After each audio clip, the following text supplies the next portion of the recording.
I start the book by talking about the conventional thinking or the conventional discourse around place and poverty. And I think in the US, poverty is largely viewed in our popular discourse, in our news coverage, as being an urban phenomenon. And then these are JSTOR articles where suburban poverty are mentioned in the same article. Again, not even in the same sentence, but this is a dominant way we're trained to think. And actually, as someone who was trained as a poverty scholar, it's kind of how I was trained to think. It is true that poverty problems are more acute in cities, and they're more acute in communities of color in any geographic place. That's true, and we want to not lose sight of that.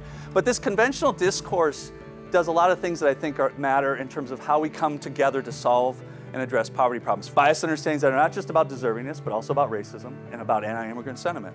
It fosters the notion that poverty is an experience that others have, not we have. It's something that other people have.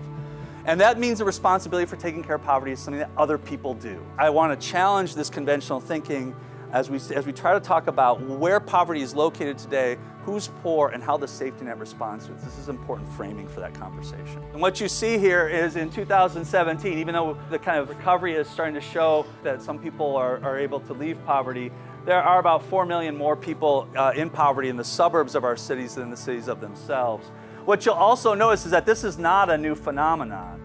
In fact, the tipping point happened nationally sometime in 2000. So the fact that suburban poverty has increased, it hasn't changed the fact that poverty remains a persistent problem in cities and in rural communities. To think about kind of the intersection of place, race, and poverty, it's a complicated story.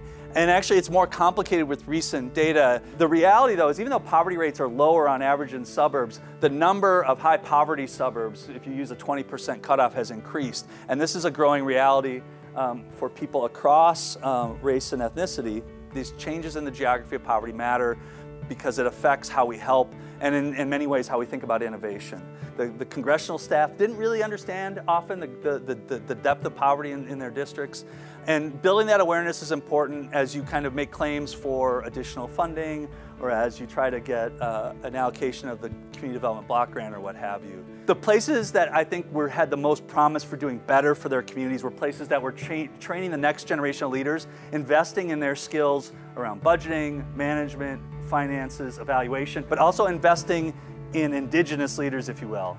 Young leaders from communities of color often that not only could do the professional work, but also understood the community's needs and could interface with communities. This also requires local elected officials to care and to want to do that learning.